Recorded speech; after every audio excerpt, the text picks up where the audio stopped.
Let's spike crime की कहानी।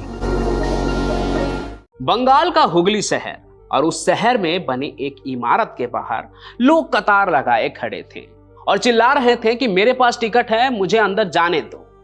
ये सब कुछ सुनने के बाद हो सकता है कि आपके मन में तस्वीर किसी सिनेमा हॉल या ऑडिटोरियम की बन रही हो, जिसके बाहर लोग टिकट लेकर लाइन लगाए खड़े हो। लेकिन अभी जो कहानी मैं बता रहा हूं, वहां लोग हुगली के सेशंस कोर्ट के बाहर लाइन लगाए हुए खड़े हैं और टिकट कोर्ट के अंदर चल रहे कार्यवाही को देखने के लिए लगा था। दरअसल उन दिनों कोर्ट के अंदर एडल्ट्री यानी रिश्तों में अवैध संबंध को लेकर एक ऐसा केस चल रहा था ना कि लोगों को इसमें बहुत दिलचस्पी थी। ठीक वैसे ही जैसे ही नानावटी केस में हुआ था, जिस पर रुस्तम फिल्म भी बनी थी। लेकिन बंगाल का ये मामला उससे भी कई दशक पुराना है। इस केस में पति और पत्नी हैं, नाजायज संबंध है और एक कत्ल है, जो उस समय इतना फेमस हुआ कि कोर्ट के बाहर रोज भारी भीड़ जमा हो जा रही थी। अंत में भीड़ को रोकने के लिए अंग्रेजी सरकार को टिकट लगाना पड़ा। लेकिन जब इसके बाद भी भीड़ नहीं रुकी तो एक नियम बना दिया गया। नियम ये कि अंग्रेजी बोलना पढ़ना आता हो, सिर्फ वही कोर्ट के अंदर जा सकता है। आलम तो ये था ना कि केस इतना फेमस हो गया था कि इस केस के नाम पर साड़ी और पान के डिब्बे, यहाँ तक कि सिर में लगाने वाले तेल भी बिकने लगे थे। तो सवाल ये है कि एडल्ट्री और मर्डर के इस केस में ऐसा क्या हुआ था जो लोगों के बीच इतनी बेचैनी और दिलचस्पी थी। तो इसमें दो चीज थी। पहला, पत्नी का किसी और से नाजायज संबंध, और दूसरा, ये नाजायज संबंध एक मठाधीश से होना। लेकिन ये पूरी कहानी क्या है, आइए आपको एकदम शुरू से बताता हूँ। तो ये बात जो है ना, वो 19वीं सदी के बंगाल की है, जब वहां अंग्रेजों का राज हुआ करता था और अंग्रेजों के बनाए हुए कानून भी चलते थे। लेकिन जिस वक्त की बात है ना, उस वक्त कानून से ऊपर रीति रिवाज, धर्म और सदियों से चली आ रही मान्यताओं का प्रभाव जो है ना, वो कानून से भी ज्यादा था। इसलिए एलोकेसी नाम की एक छोटी सी लड़की की उसके पिता बहुत ही कम उम्र में शादी करवा देते हैं, क्योंकि उन्हें अपने बेटी के लिए कुलीन ब्राह्मण परिवार का एक लड़का मिल गया था, जिसकी मिलिट्री प्रेस में सरकारी नौकरी भी थी। लेकिन एलोकेसी के शादी के तुरंत बाद ही उसके पति नोबिन चंद्र को नौकरी का बुलावा आ गया। नौकरी उस समय के देश की राजधानी कलकत्ता में थी और बड़े शहर में भला पूरे दिन उसकी पत्नी अकेले कैसे रहती। इसलिए नोबिन उसे उसके पिता के पास ही कलकत्ता से 70 किलोमीटर दूर कुरुमुल गांव में भेज देता है, जहां नोबिन समय निकाल कर उससे मिलने जाया करता था अपनी पत्नी से। जिंदगी में सब कुछ बढ़िया चल रहा था, बस दिक्कत एक ही बात की थी कि कई कोशिशों के बाद भी नोबिन और एलोकेसी का कोई बच्चा नहीं हो पा रहा था, तमाम कोशिशों के बाद भी।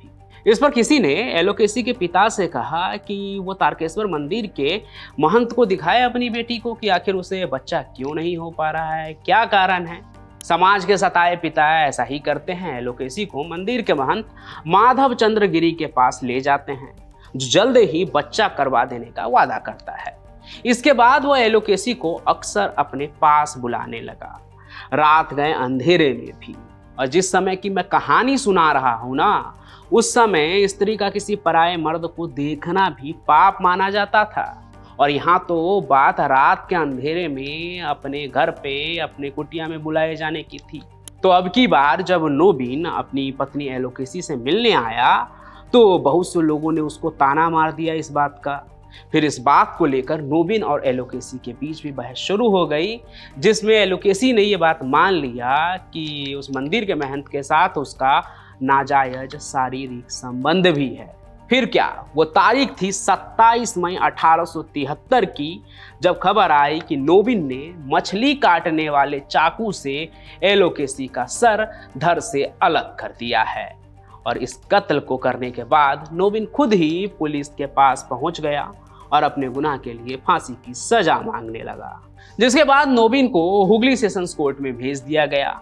मामला साफ था, नोबिन ने खुद अपना गुनाह कबूल लिया था, उस पर धारा 302 के तहत मुकदमा चलना था। लेकिन इस मामले में एक और केस बनता था, धारा 497 यानी एडल्ट्री का, और यह केस महंत के ऊपर चलना था। क्योंकि उसने पराई स्त्री के साथ नाजायज शारीरिक संबंध बनाया था।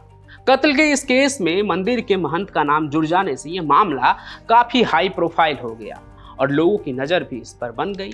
फिर अदालत में दलील ये दी गई कि नोबिन तो एलोकेसी को अपने साथ ले जाना चाहता था, पर महंत के गुंडों ने उसे गांव छोड़ने नहीं दिया, क्योंकि एलोकेसी और महंत के बीच अवैध संबंध था।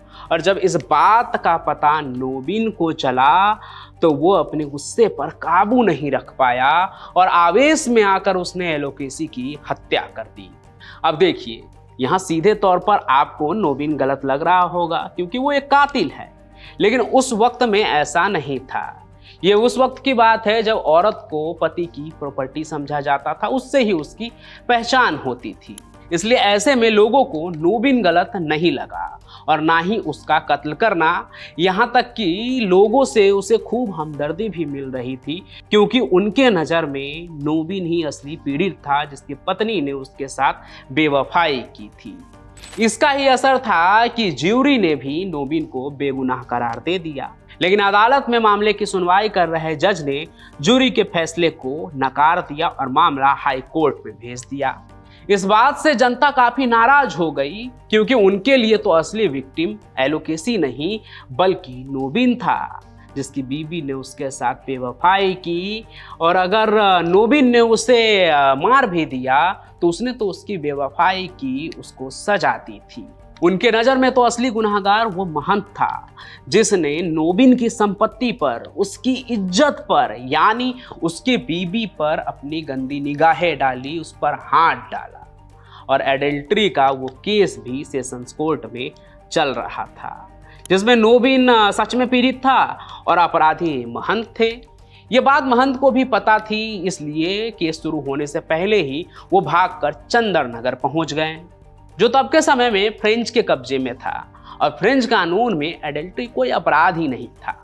लेकिन बंगाल में इस मामले ने इतना तुल पकड़ लिया था कि लोगों में इतना गुस्सा था कि ब्रिटिश सरकार ने उस इलाके के एक जमींदार से मदद ली, चंदर नगर के एक जमींदार से मदद ली और महंत को पकड़कर वापस बंगाल के हुगली में ले आए।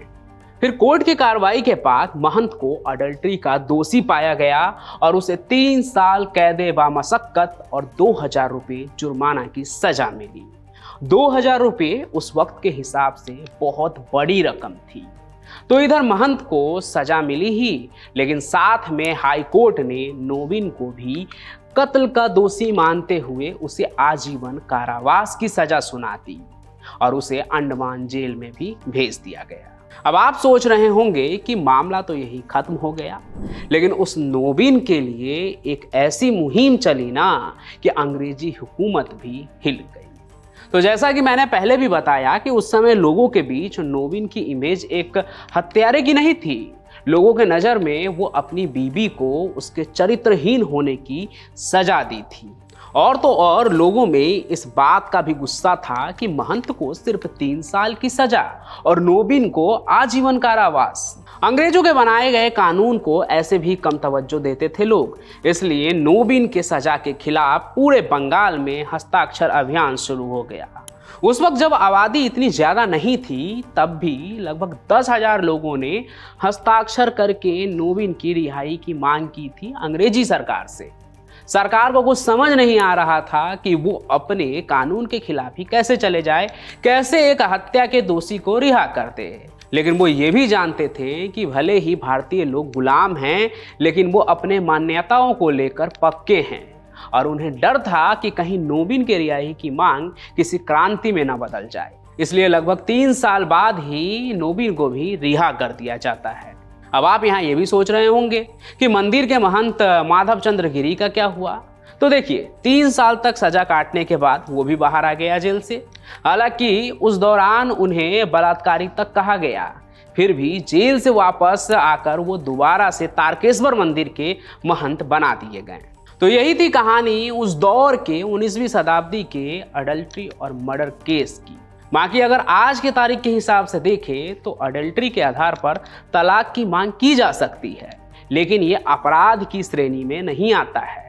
साल 2018 में सुप्रीम कोर्ट की 5 जजों की बेंच ने इस कानून को संविधान के आर्टिकल 14 के खिलाफ माना था और इस मामले में कानूनी सजा नहीं दी जा सकती है।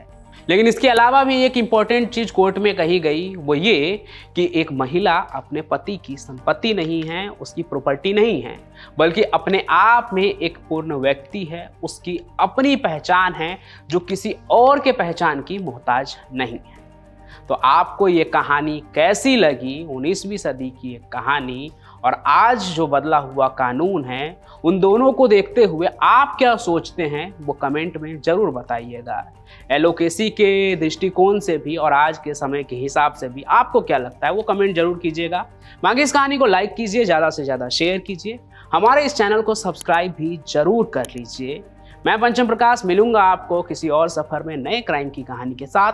तब तक के लिए आपका बहुत बहुत धन्यवाद। आप सुन रहे थे let's mind more than radio. Follow कीजिए हमें हमारे सोशल मीडिया प्लेटफॉर्म्स पर। It's time for news. It's time for more than radio. Presenting the first radio news app, Let's Mic. Let's Mic, a news-based app on your phone where you get to watch and listen news, talk shows, interviews, radio show podcasts. On Let's Mic, you get all relevant information of TV, print, radio, podcast, and digital. Let's Mic talks about every segment of life.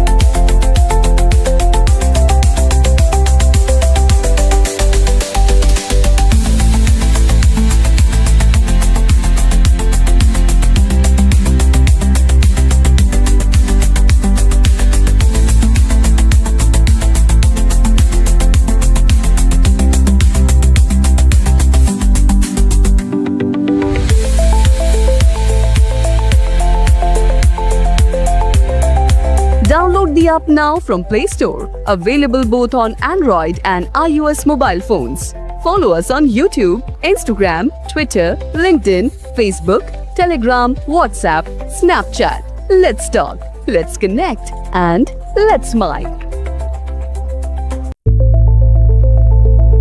It's time for news. It's time for more than radio. Presenting the first radio news app, Let's Mic.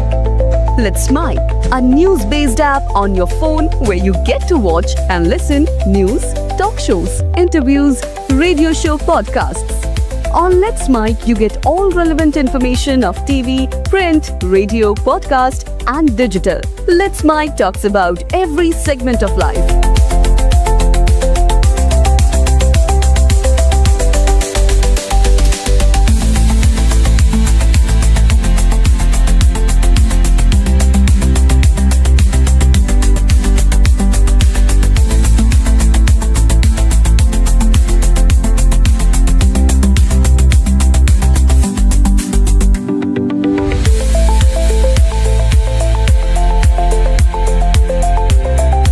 Download the app now from Play Store. Available both on Android and iOS mobile phones. Follow us on YouTube, Instagram, Twitter, LinkedIn, Facebook, Telegram, WhatsApp, Snapchat. Let's talk, let's connect, and let's mic.